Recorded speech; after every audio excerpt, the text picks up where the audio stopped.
ओम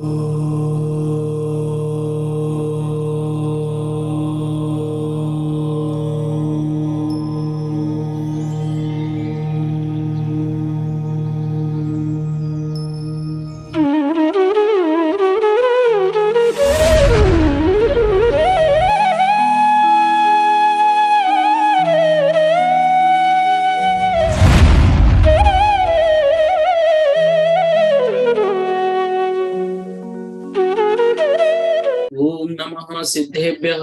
ओम नमः सिद्धेभ्यः। ओम नमः सिद्धेभ्यः। मोक्ष मार्गस्य नेतारं भेत्तारं कर्म भूभृतां ज्ञातारं विश्व तत्वानां वंदे तद्गुणलब्धये वंदे तद्गुणलब्धये। बोलो देवादिदेव 1008 श्री श्री हंसनाथ भगवान की जय। आचार्य उमा स्वामी महामुनिराज की जय। आचार्य पूज्यपाद स्वामी महामुनिराज की जय। संत शिरोमणि आचार्य गुरु विद्यासागर जी महामुनिराज की जय। निर्यापक श्रमण मुनि पुंगव श्री सुधा सागर जी महामुनिराज की जय। समस्त मुनि संघ की जय।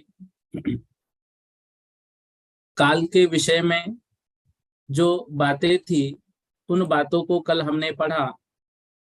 जो काल द्रव्य है वह काल द्रव्य वर्तना लक्षण वाला है। परिणाम, क्रिया, परत्व, अपरत्व ये उसके जीव पर उपकार है। जो लोकाकाश के प्रत्येक प्रदेश पर कालानुस्थित है उसको ही काल द्रव्य कहते हैं। काल द्रव्य प्रत्येक द्रव्य के परिणमन में सहकारी कारण होता है। काल द्रव्य स्वयं क्रियावान नहीं है, स्वयं प्रेरणा देता नहीं है, वह अप्रेरक कार्य करता है। स्वयं प्रेरक नहीं है, वो प्रेरणा नहीं दे रहा है। अब जो बाह्य द्रव्य है या जैसे पुद्गल द्रव्य है, जैसे पुस्तक है हमने घर पर लाई, घर पर लाने के बाद कुछ दिनों बाद उसके सफेद पत्ते जो है वो जो सफेद पेज है वो पीले पीले से हो गए। अब उसके सफेद पेज पीले पीले से हो गए, वह जो वक्त उसमें ले लिया तो वह पुद्गल द्रव्य तो अपने स्वयं के शक्ति के अनुसार उसमें वो योग्यता है परिवर्तन करने की, उस योग्यता से वह परिवर्तित हो गया।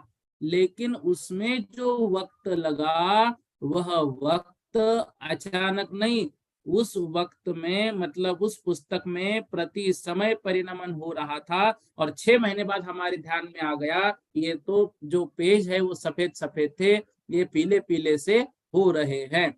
अब प्रति समय जो परिणमन होता है वह परिणमन हमारे पकड़ में नहीं आता है, लेकिन प्रति समय होता है तो वह परिणमन होता है अपनी योग्यता से। लेकिन उसके लिए जो वक्त लगता है, समय जो बीतता है वह समय कहलाता है काल द्रव्य। ठीक है, इतना हम समझते हैं। फिर एक दिन और काल द्रव्य के नोट्स के विषय में जो चर्चा करनी हो एक दिन लेंगे। थोड़ा आगे आप बढ़ते हैं। सूत्र क्रमांक 23। स्पर्श रस गंध वर्णवंतः पुद्गलाः। स्पर्श रस गंध वर्णवंतः पुद्गलाः। पुद्गल का जो गुण है वह बता रहे हैं। पुद्गल के उपकार पहले ही बता दिए। पुद्गल के उपकार हमें बता दिए। जो शरीर आदि है वो पुद्गल के उपकार है, जो सुख दुख आदि है वो पुद्गल के उपकार है। ये बात हो गई। अब हर एक द्रव्य के गुण बता रहे हैं, उनकी व्याख्या कर रहे हैं। पुद्गल किसे कहते हैं? तो पुद्गल की व्याख्या करते हुए कहा स्पर्श रस गंध वर्णवंतः पुद्गलाः। जिसमें स्पर्श रस गंध वर्णवंतः, जो स्पर्श रस गंध वर्ण वाले होते हैं, वंतः मतलब युक्त, इससे युक्त, तो स्पर्श रस गंध वर्ण से युक्त स्पर्श रस गंध वर्ण वाले पुद्गलाः पुद्गल होते हैं। पुद्गल की व्याख्या सामान्य मात्र से हम समझते हैं जिसमें पूरन और गलन स्वभाव है। पुद्गल पूरन और गलन स्वभाव जिसमें है उसको पुद्गल कहते हैं। अब स्पर्श रस गंध जो वर्ण है इनसे युक्त जो है वे पुद्गल कहलाते हैं।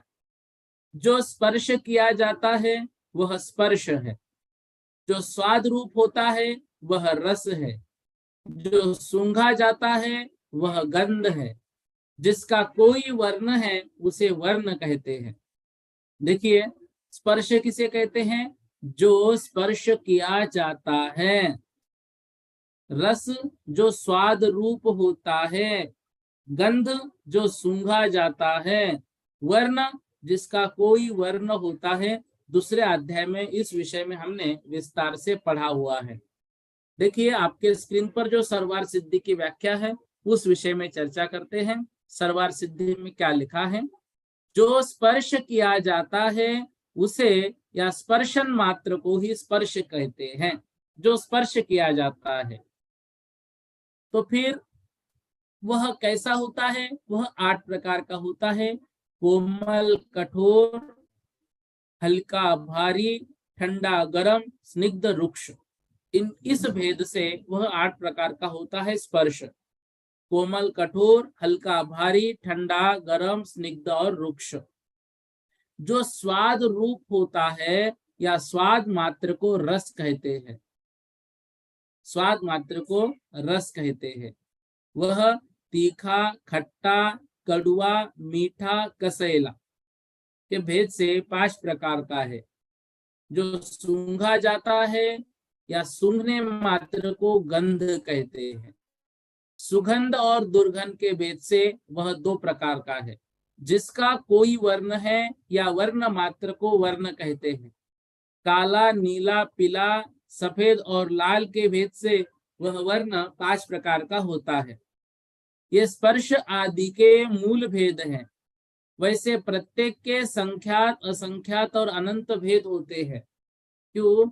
जैसे जो स्पर्श होता है या स्वाद होता है, हम ये सोचते हैं खट्टा, मीठा, कड़वा, चरपरा, कसैला, तो इसमें लिख दिया, लेकिन नमक का स्वाद तो लिखा ही नहीं है इसमें। अभी अनेक प्रकार के फल आने लग गए, उनका स्वाद तो लिखा ही नहीं इसमें। ये मुख्य रूप से जो मुख्य मुख्य होते हैं उनका वर्णन है। वैसे प्रत्येक के संख्यात भेद है, असंख्यात भेद है, अनंत भेद है। इस प्रकार ये स्पर्श, रस, गंध और वर्ण जिनमें पाए जाते हैं वे स्पर्श, रस, गंध, वर्ण वाले कहे जाते हैं। इनका पुद्गल द्रव्य से सदा संबंध है, यह बतलाने के लिए मुतुप प्रत्यय आया है।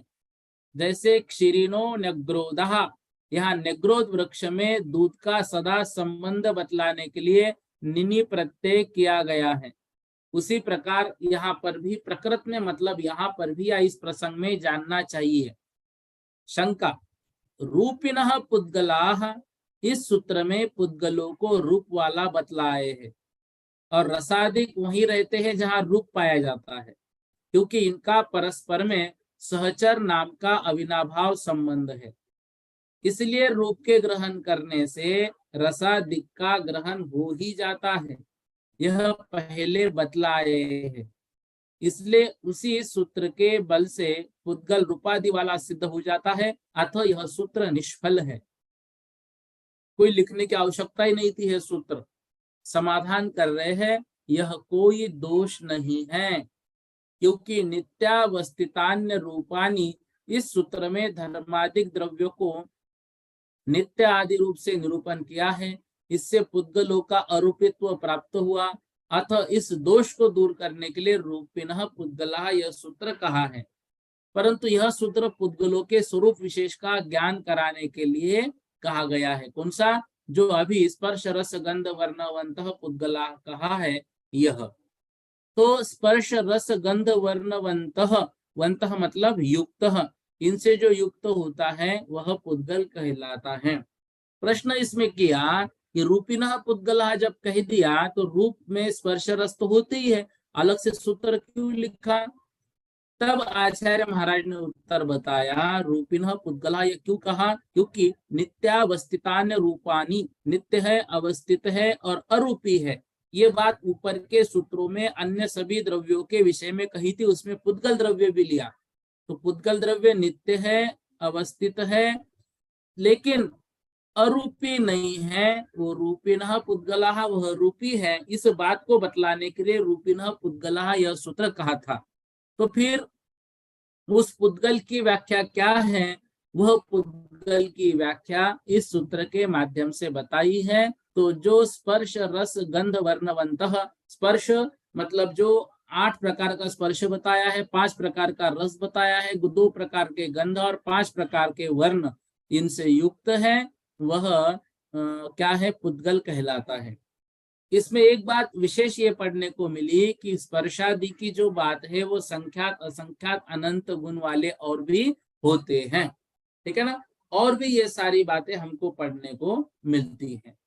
राजवार्तिक में और लिखा है, सर्वप्रथम स्पर्श का ग्रहण क्यों किया? सभी में सबल होने से स्पर्श को आदि में ग्रहण किया है। पांचों इंद्रियों के सभी विषयों में भी स्पर्श सबल है, क्योंकि स्पष्ट ग्राही है। इंद्रियों में स्पर्श की शीघ्र अभिव्यक्ति होती है, वह सर्वप्रथम स्पर्श का ही ग्रहण होता है तथा सभी संसारी जीवों के यह ग्रहण योग्य होता है, इसलिए स्पर्श का ग्रहण सर्वप्रथम किया है। अब मन में प्रश्न आएगा, भाई आंख ने पहले देखा, आंख ने पहले देखा है तो भाई वो वर्ण पहले आना चाहिए था। देखो, आंख ने देखा, ये बात ठीक है, लेकिन आंख ने देखने से भी बड़ी बात इसमें क्या लिखी है, स्पर्श जो है सभी संसारी जीवों के होता ही है। जो एकेंद्रिय जीव है वह एकेंद्रिय जीव सर्वप्रथम क्या ग्रहण करेगा, 2 इंद्रिय जीव है वो क्या ग्रहण करेगा। देखो, तो स्पर्श जो है, स्पर्श सभी के होता है, सभी संसारी जीवों के, इसलिए स्पर्श को पहले ग्रहण किया।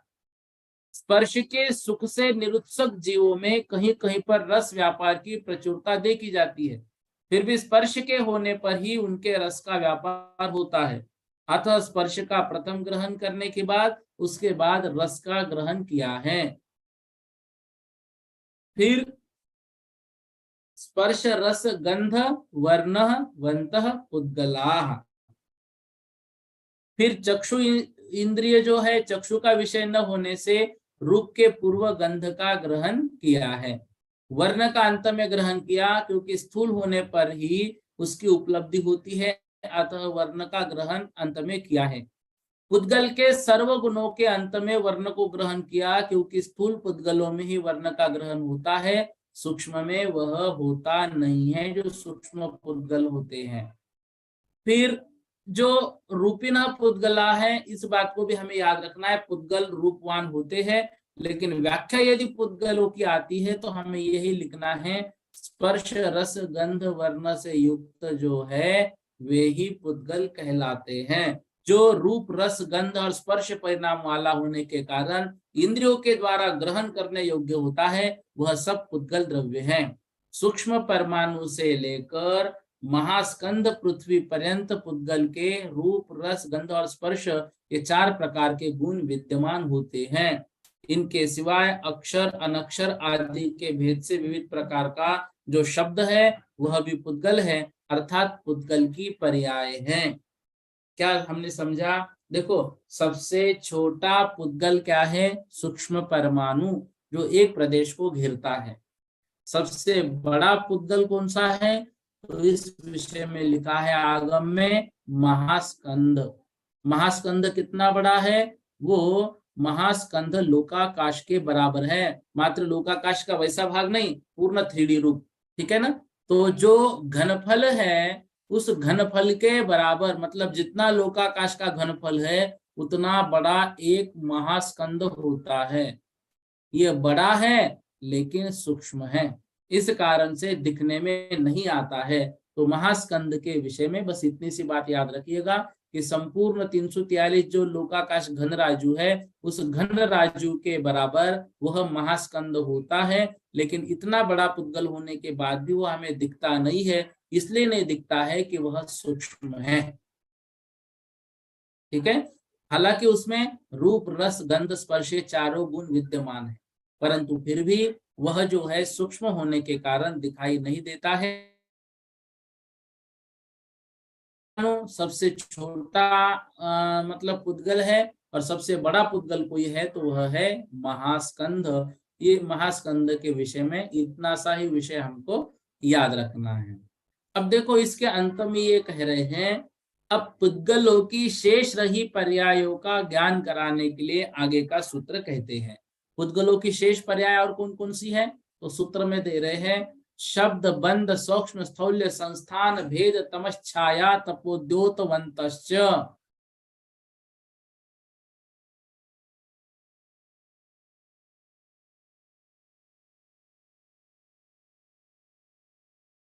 शब्द बंध सूक्ष्म स्थौल्य संस्थान भेद तमश्छाया तपोद्योतवन्तश्च। शब्द बंध सूक्ष्म मतलब सूक्ष्मत्व, स्थौल्य मतलब स्थूलत्व, संस्थान भेद, तम मतलब अंधकार, छाया और आतप, छाया में आ शब्द छुपा हुआ है। यहाँ पर जो है वो सवर्ण संधि है। आ, छाया का आ और आतप का आ, ये दोनों आ मिलकर या मतलब आ ही बने हैं वो। तो छाया, आतप, इसके बाद उद्योत वंतश्च, इससे युक्त भी है कौन? उद्गल। उद्गल की ये पर्याय और भी होती हैं। शब्द सबसे पहले लिया, सर्वार सिद्धि में व्याख्या कर रहे हैं। शब्द कितने प्रकार के हुए? भाषा रूप शब्द, अभाषा रूप शब्द। इस प्रकार शब्दों के दो भेद होते हैं। भाषात्मक जो शब्द है वो भाषात्मक शब्द भी दो प्रकार के हैं, साक्षर और अनक्षर। भाषात्मक शब्द के भी दो प्रकार किए हैं, साक्षर और अनक्षर। जिसमें शास्त्र रचे जाते हैं और जिससे आर्य और म्लेच्छों का व्यवहार चलता है, ऐसे संस्कृत शब्द और इससे विपरीत शब्द, ये सब साक्षर शब्द है, जिससे उनके सातिशय ज्ञान कराने स्वरूप का पता लगता है। ऐसे दो इंद्रिय आदि जीवों के शब्द अनक्षरात्मक शब्द हैं। ये दोनों प्रकार के शब्द प्रायोगिक हैं। अभाषात्मक शब्द भी दो प्रकार के हैं, प्रायोगिक और वैश्रसिक। मेघ आदि के निमित्त से जो शब्द उत्पन्न होते हैं वो वैश्रसिक शब्द है, वो स्वभाव से है। तथा तत्, वितत, घन, सौशीर के भेद से प्रायोगिक शब्द चार प्रकार के हैं। चमड़े से मढ़े हुए पुष्कर, भेरी और दरदूर से जो शब्द उत्पन्न होता है वह तत्। हम पढ़ते हैं ना भगवान माहिर स्वामी की जयमाला में, तत्तता वितत्ता घन घंट बजे। तो ये सब शब्दों के प्रकार है, अलग अलग शब्दों का निर्माण वहां पर होता है। तात वाले वीणा और सुघोष आदि से जो शब्द उत्पन्न होते हैं वो वितत कहलाते हैं। ताल, घंटा और लालन आदि के ताड़न से जो शब्द उत्पन्न होता है वह घन शब्द होता है। घनन घनन घन घंट बजे माहिर स्वामी के जयमाला में आता है। बांसुरी और शंख आदि के फूकने से जो शब्द उत्पन्न होता है वह सौशीर शब्द कहलाता है। ये मृदु शब्द माना जाता है। इस प्रकार से जो शब्द है वो दो प्रकार के बताए। सबसे पहले भाषा रूप शब्द, अभाषा रूप शब्द। जो भाषा रूप शब्द है वह भाषा रूप साक्षर और अनक्षर दो प्रकार के होते हैं। तो उसमें साक्षर शब्द मतलब आर्य और म्लेच्छ का जो व्यापार चलता है, संस्कृत भाषा उस समय प्राचीन भाषा थी, एकमात्र भाषा चलती थी, तो वह सारे शब्द जो भाषात्मक थे वह साक्षर शब्द थे। और दो इंद्रिय आदि जो जीव है जिनको मतलब शब्द बोले नहीं जा सकते हैं, वचन वर्गनाएं जिनके पास नहीं है, उन शब्दों में उनमें भी कुछ ना कुछ आवाजें आती हैं। जैसे मच्छर जब गुनगुनाते हैं कान के पास आकर, तो हम क्या कहते हैं? बहुत मच्छर हो गए। क्या उन्होंने कान में आके कुछ शब्द बोले? क्या नहीं, आवाज आई। वह जो थी ना वह कहलाती है अनक्षर। तो सभी दो इंद्रिय आदि जीवों के शब्द अनक्षरात्मक शब्द है। ये दोनों प्रकार के शब्द प्रायोगिक प्रायोगिक शब्द है, मतलब उत्पन्न किए जाते हैं किसी के द्वारा, साक्षर भी और अनक्षर भी। और अब जो अभाषात्मक शब्द है वो अभाषात्मक शब्द दो प्रकार के हुए। अभाषात्मक मतलब जो भाषा रूप नहीं है, वो दो प्रकार के हैं, प्रायोगिक, वैश्रसिक। बिजली चमकी, उसके बाद आवाज आई। बादल में जो बिजली चमकती है तो बादल आदि के निमित्त से जो उत्पन्न होते हैं वो शब्द होते हैं वैश्रसिक। उसको कोई उत्पन्न नहीं कर रहा है, लेकिन आवाज ऐसी आती है कि क्या बज गया है, इतनी भयंकर आवाज हो जाती है उसके, यह कहलाता है वैश्रसिक। और प्रायोगिक मतलब जो शब्द उत्पन्न किए जाते हैं तो उसमें ततत, वितत, घन और स्वशीर के भेद से प्रायोगिक शब्द 4 प्रकार का है। देखो, प्रायोगिक शब्द के भेद परीक्षा में पूछे जा सकते हैं। तत्, वितत, घन और स्वशीर, ये सब हमको याद रखना है। एक नया विषय है ये सर्वार्थ सिद्धि का, ठीक है ना। तो फिर जो तत् है वो तत् क्या है, तो चमड़े से मड़े हुए पुष्कर, भेरी, दर्दुल से जो शब्द उत्पन्न हुए। आजकल चमड़े का प्रयोग नहीं होता है, मतलब ऐसे ऐसे जो रेक्सिन है वो तैयार किए गए जिससे आवाज मतलब भली भांति प्रकार से आने लग गई है, मतलब तबले को भी वो रेक्सिन से काम चल जा रहा है, तो उसको तत् शब्द कहते हैं। तात वाले वीणा और सुघोष आदि से जो शब्द उत्पन्न होता है वो वितत शब्द है। ताल, घंटा और लालन आदि के ताड़न से जो शब्द उत्पन्न होता है वो घन शब्द है। बांसुरी, शंख आदि के फूंकने से जो शब्द उत्पन्न होता है वह सौशीर शब्द कहा जाता है। इस प्रकार से शब्द के विषय में यहाँ पर चर्चा की। तो जो शब्द है जो अर्थ को शपथी अर्थात कहता है, जिसके द्वारा कहा जाता है, वह कहना मात्र जिसका अर्थ है वह शब्द है। बाह्य श्रवणेन्द्रिय द्वारा अवलंबित, भावेंद्रिय द्वारा जानने योग्य ऐसी जो ध्वनि है वह शब्द है। तो शब्द के कितने भेद हमने पढ़े, पहले 2, भाषात्मक, अभाषात्मक। और फिर जो भाषात्मक शब्द है वो भाषात्मक शब्द अक्षरात्मक और अनक्षरात्मक 2 प्रकार के कहे। जो अभाषात्मक शब्द है वो अभाषात्मक शब्द भी 2 प्रकार से करे, प्रायोगिक और वैश्रसिक। वैश्रसिक मतलब जो स्वभाव से होते हैं, प्रायोगिक मतलब जो उत्तर किए जाते शब्द आदि के माध्यम से। इस तरह से उन शब्दों के विषयों में हमने चर्चा यहाँ पर पढ़ी।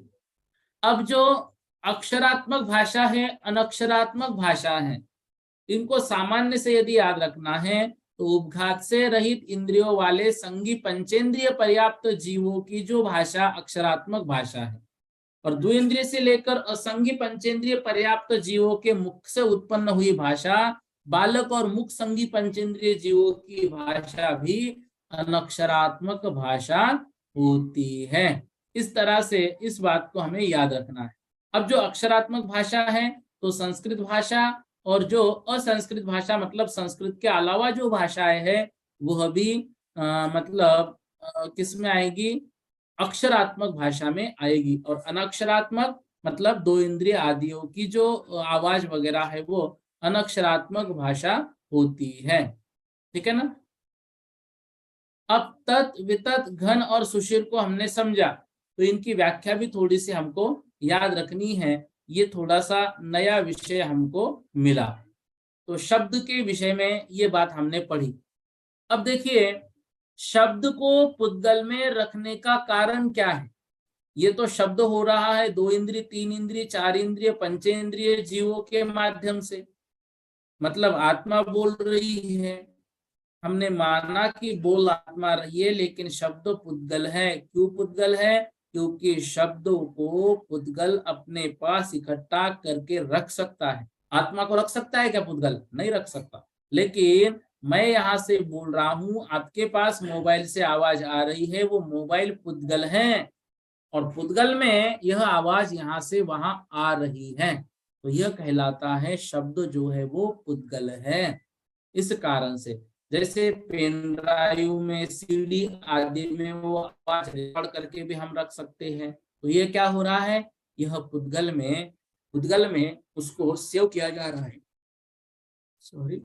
उसको पुद्गल में सेव किया जा रहा है। क्यों हो रहा है, क्योंकि वह पुद्गल है, इस कारण से उसका कार्य वैसा हो रहा है। इस तरह से शब्द के विषय में है। अब देखो दूसरी बात है बंध।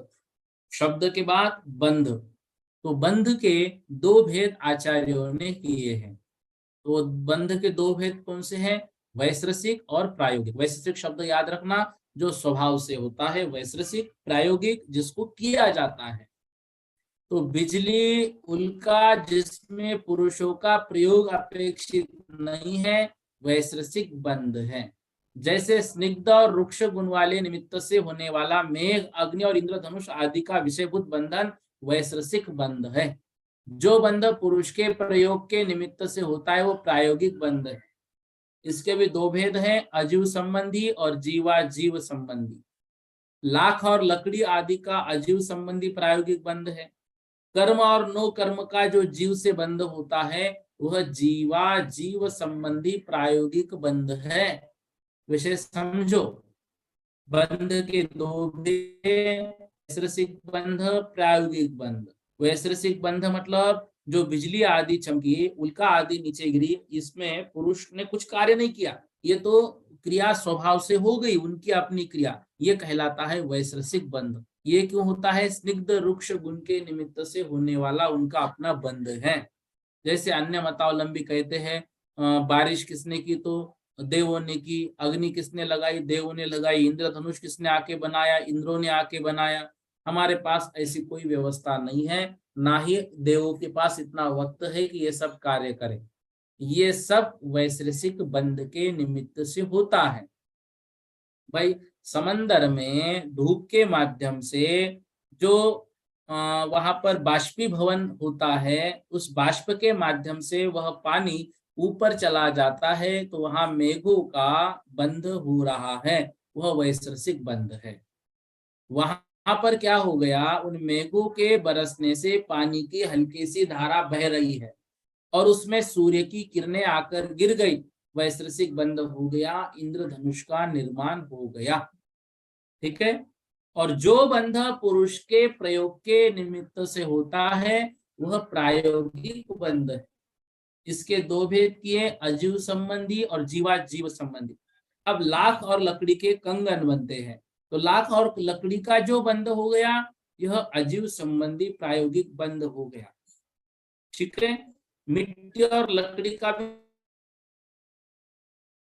भी बंद हो गया। इसमें पुरुष की जो आवश्यकता है वो अधिक है, मतलब पुरुषों के माध्यम से कार्य होता है, अपने आप नहीं होगा। कर्म और नो कर्म का जो बंध हो गया, तो कर्म और नो कर्म का जो जीव से बंध होता है वह जीवाजीव संबंधी प्रायोगिक बंध है। सूक्ष्मता के दो भेद हैं, अंत्य और आपेक्षिक। ठीक है। ये शब्द बंध और सूक्ष्म की तरफ हमको लेकर गए। बंध में बात समझ में आ गई। अजीवात्मक बंध लिया और जीवाजीव संबंधी बंध लिया। ठीक है। अब देखो एक बात इसमें और समझते हैं, जो वैश्रसिक बंध है वह दो प्रकार का है, आदिमान वैश्रसिक बंध, अनादिमान वैश्रसिक बंध। आदिमान वैश्रसिक बंध स्निग्ध रुक्ष गुणों के निमित्त से बिजली, उल्का, जलधारा, अग्नि, इंद्रधनुष आदि रूप पुद्गल का जो बंध है वो आदिमान है, वो अभी निर्मित हुआ है वैश्रसिक बंध। अनादि वैश्रसिक बंध, अनादि वैश्रसिक बंध धर्म, अधर्म, आकाश, इन तीनों का परस्पर संबंध करने से वह 9 प्रकार का होता है। कालानुओं का कभी परस्पर विश्लेषण नहीं होता, अतः कालानु का भी वैश्रसिक बंध अनादि है। एक जीव के प्रदेशों का संहरण और विसर्पण स्वभाव होने पर भी परस्पर विश्लेष वियोग नहीं होता, अतः उनका अनादि बंध है। धर्म, अधर्म, आकाश, काल का कभी परस्पर योग नहीं होता, का भी परस्पर आदि बंध है। नाना जीवों का भी सामान्य दृष्टि से अन्य द्रव्यों के साथ अनादि संबंध है। पुद्गल द्रव्यों का भी महास्कंद आदि का सामान्य रूप से अनादि बंध है। इस प्रकार सब द्रव्यों का बंध संभावना है, परंतु यहाँ पर पुद्गल का प्रकरण होने से पुद्गल का ही बंध हमने ले लिया है। ठीक है। तो अनादि वैश्रसिक बंध जो अनादिकाल से चला आ रहा है, आदिमान जो अभी बना है। ठीक है। तो जो वैश्रसिक बंध है, बंध विधि से विपरीत विश्रसा कहलाता है। पुरुषार्थ की अपेक्षा विधि होती है, अर्थात जिसमें पुरुषार्थ की अपेक्षा नहीं होती है वह विश्रसा वैश्रसिक बंध।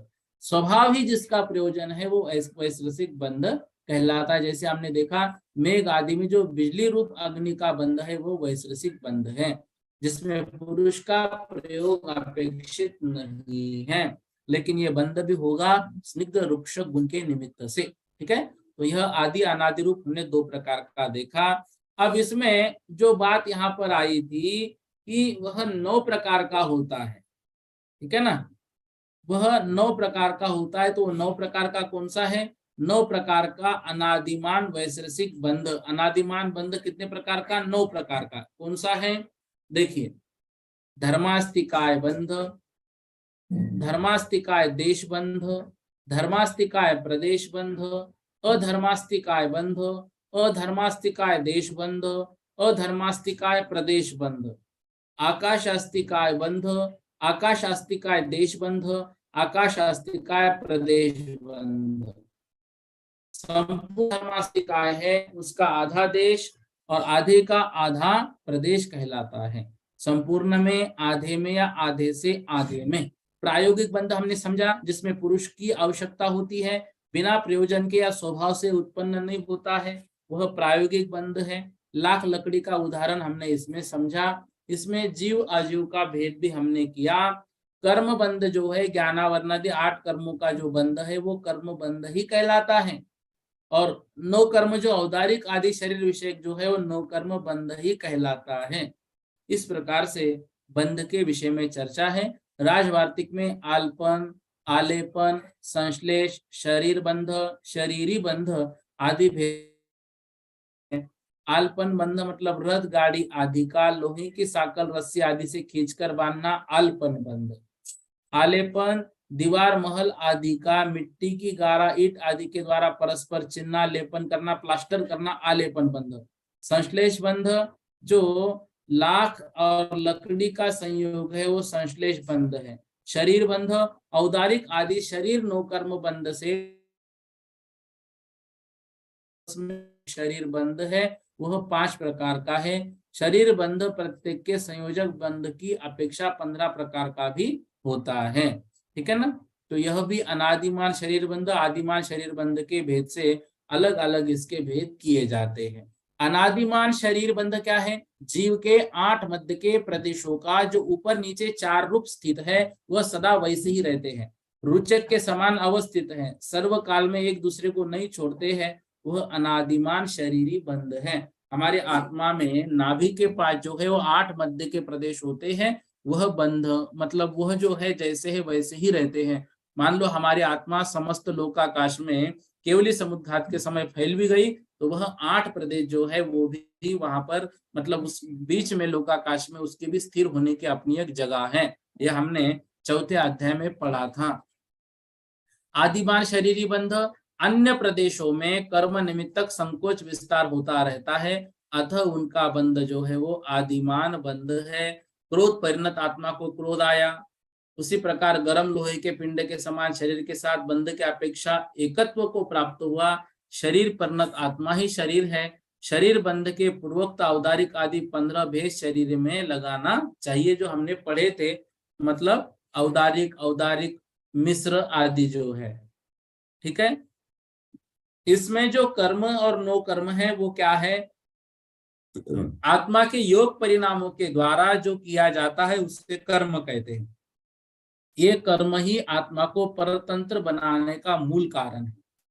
कर्म के उदय से होने वाला वह औदारिक शरीर आदि रूप पुद्गल परिणाम जो आत्मा के सुख दुख में सहायक होता है, वो ईशत नो कर्म कहलाता है। शरीर आदि जो है वो नो कर्म है, और जो ज्ञानावरणादि है वो 8 कर्म जो है वो मतलब कर्म है। इस प्रकार से इसमें हमको बातें याद रखनी है। संस्थान के विषय में चर्चा करते हैं। देखो, संस्थान के नहीं, शब्द बंध और सूक्ष्म, सूक्ष्मता के विषय में आप चर्चा करनी है। सूक्ष्मता के 2 भेद हैं, अंत्य और आपेक्षिक। सर्वार सिद्धि में ही लिखा है, देखो उसमें सूक्ष्मता के 2 भेद है, अंत्य और आपेक्षित, ठीक है। अब आपेक्षिक क्या है? परमाणुओं में अंत्य सूक्ष्मत्व है, तथा बेल, आंवला और बेर आदि के समान आपेक्षिक सूक्ष्मत्व है। स्थौल्य भी 2 प्रकार का है, अंत्य और आपेक्षिक। जगव्यापी महास्कंद अंत्य स्थौल्य है, तथा बेर, आंवला और बेल आदि में अपेक्षित स्थौल्य, मतलब इससे ये बड़ा, इससे ये बड़ा, ऐसे सूक्ष्मता। भाई बेर जो है वो आंवले की अपेक्षा से सूक्ष्म है, आंवला आम की अपेक्षा से क्या है, वह सूक्ष्म है। ऐसे सूक्ष्मता होता है, वह सूक्ष्म सूक्ष्मता के दो भेद हैं, अंत्य और आपेक्षिक। तो जो अंत्य है वो अत्यंत जो परमाणु है, जिसका दूसरा टुकड़ा अब नहीं होगा, आदि मध्य अंत वही है, वह परमाणु अंत्य सूक्ष्मत्व है। और आपेक्षिक सूक्ष्मत्व मतलब एक दूसरे की अपेक्षा जिसमें रहती है।